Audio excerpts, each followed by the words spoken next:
Ayo ke Masjid Namira naik mobil hitam. Udaranya adem dan juga lembab. Kalau saya nanti memberi salam, jangan lupa hadirin menjawab, Assalamualaikum warahmatullahi wabarakatuh. Alhamdulillahi rabbil alamin. Wassalatu wassalamu ala ashrafil anbiya'i wal mursalin Sayyidina wa maulana Muhammadin wa ala alihi wa sahbihi ajma'in, amma ba'du. Yang selalu kita hormati guru-guru kami, para asatid, para kiai dan habaib. Semoga kehadiran beliau-beliau menambah keberkahan majelis kita hari ini. Amin, Allahumma amin. Bapak-bapak, ibu-ibu, sahabat yang saleh-salehah, puji syukur selalu kita haturkan atas segala berkah dan kesehatan. Salawat dan salam sebagai untaian spesial khusus untuk Nabi sebagai panutan. Perkenalkan, nama saya Muhammad. Islam mengajarkan cara menempa kesabaran adalah dengan berpuasa, karena berpuasa adalah wujud keimanan. Rasulullah sallallahu alaihi wasallam adalah suri tauladan dan panutan. Sifat kasih dan sayangnya selalu tampak dalam setiap amalan. Sifat kesabaran selalu dominan dalam mengajak kebaikan. Dengan sifat-sifat terpujinya yang terus diajarkan, akan selalu berdampak kepada setiap pecintanya untuk meniru dan mengamalkan. Sahabat-sahabat yang saleh dan salehah, dahulu pernah terjadi kisah antara Rasul sallallahu alaihi wasallam dan para sahabatnya yang selalu membuat semua orang baper dan menangis haru ketika mengenangnya. Kisah tersebut terjadi tidak lama sebelum wafatnya baginda Rasul sallallahu alaihi wasallam. Saat itu baginda Rasul sallallahu alaihi wasallam telah jatuh sakit agak lama, sehingga keadaan beliau sangat lemah. Pada suatu hari Rasul sallallahu alaihi wasallam meminta Bilal memanggil semua sahabat datang ke masjid. Tidak lama kemudian penuhlah masjid dengan para sahabat. Semuanya merasa rindu setelah agak lama tidak mendapatkan tausiah dan nasihat dari Rasul sallallahu alaihi wasallam. Beliau duduk dengan lemah di atas mimbar.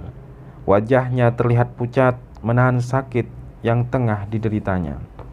Kemudian Rasul sallallahu alaihi wasallam bersabda, "Wahai sahabat-sahabatku semua, aku ingin bertanya, apakah telah aku sampaikan semua kepadamu bahwa sesungguhnya Allah Subhanahu wa Ta'ala itu adalah satu-satunya Tuhan yang layak disembah?"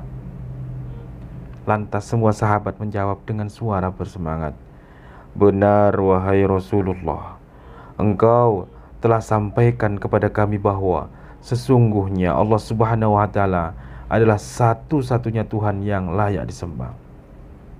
Kemudian Rasul sallallahu alaihi wasallam bersabda, "Persaksikanlah wahai ya Allah, sesungguhnya aku telah menyampaikan amanah ini kepada mereka." Kemudian Rasul sallallahu alaihi wasallam bersabda lagi, dan setiap apa yang Rasulullah sabdakan selalu dibenarkan oleh para sahabat. Akhirnya sampailah pada suatu pertanyaan yang menjadikan para sahabat sedih dan terharu. Rasulullah bersabda,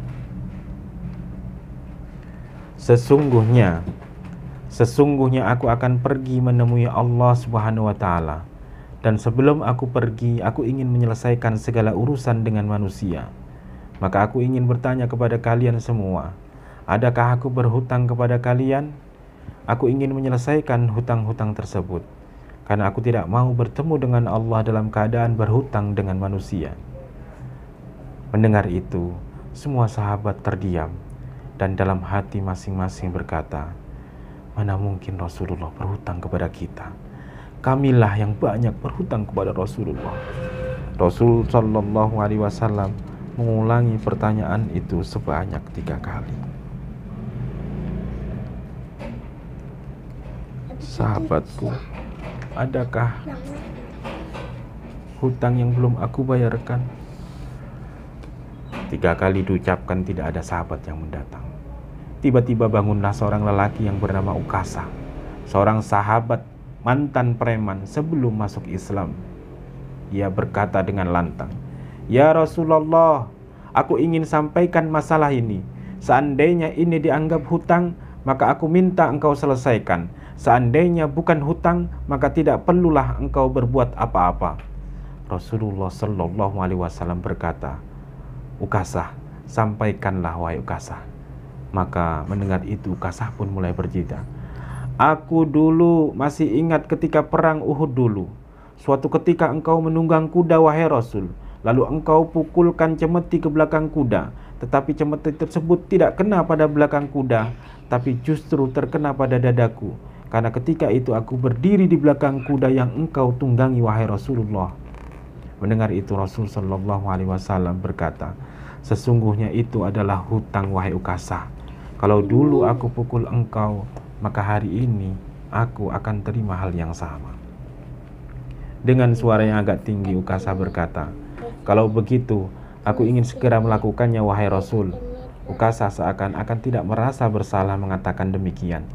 Sedangkan ketika itu sebagian sahabat berteriak marah kepada Ukasah, "Sungguh engkau tidak berperasaan Ukasah, bukankah baginda sedang sakit?" Ukasah tidak mendengarkan dan menghiraukan semua itu. Rasulullah Shallallahu Alaihi Wasallam meminta Bilal mengambil cambuk di rumahnya Fatimah, anaknya.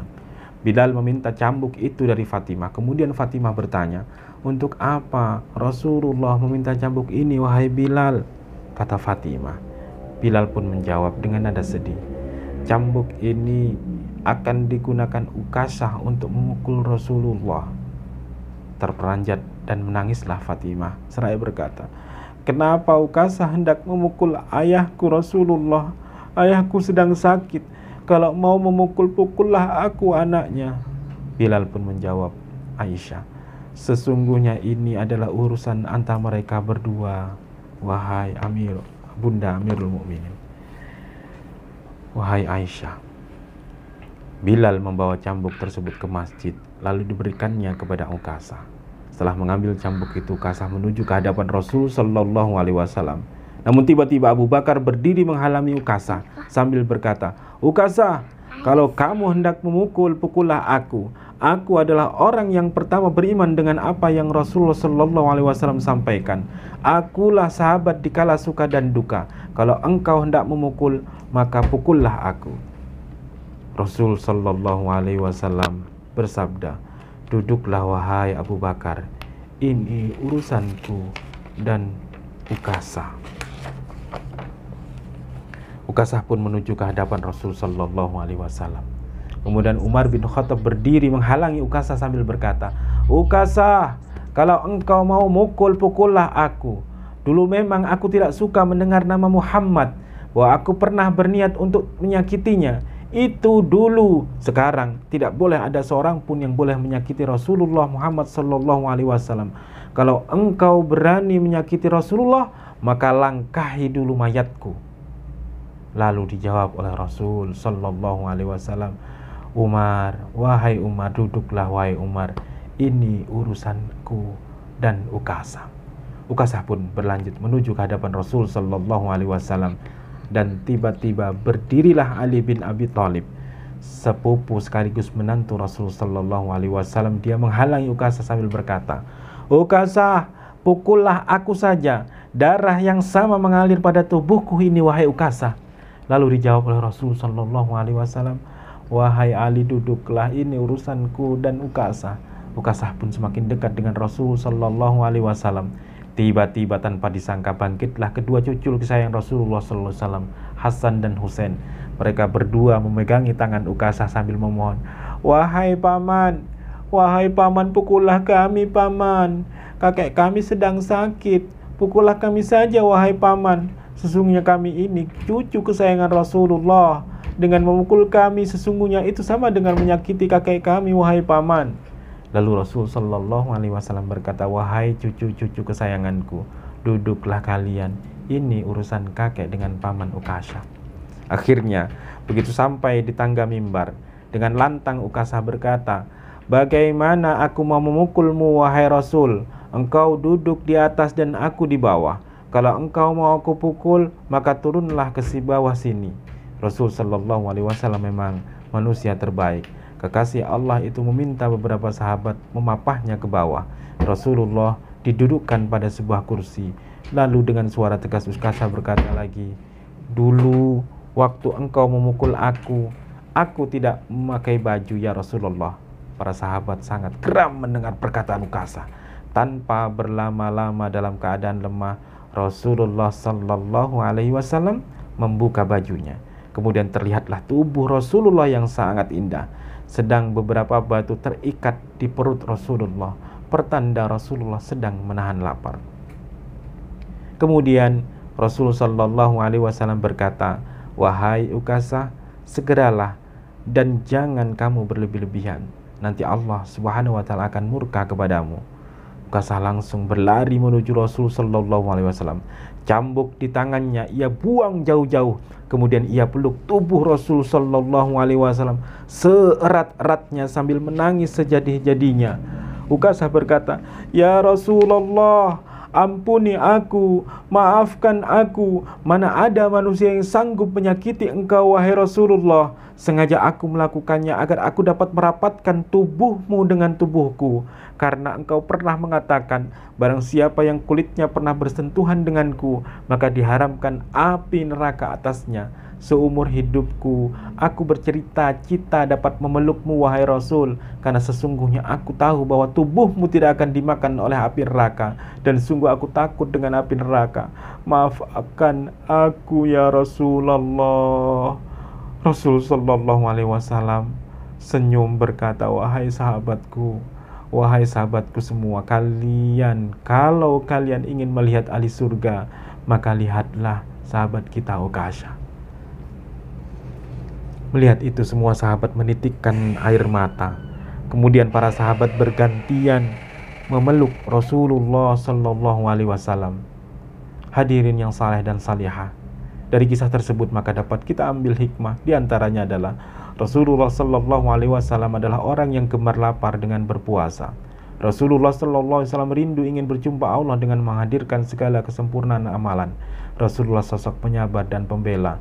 Dampaknya siapapun yang ingin menyakitinya, para sahabatnya rela untuk menjadi penggantinya. Rasulullah, kami mencintaimu. Ya Rabb, kumpulkanlah kami dengannya kelak. Kumpulkanlah kami dengan mereka yang selalu mencintai Rasul di dunia ini ya Rabb akhiran.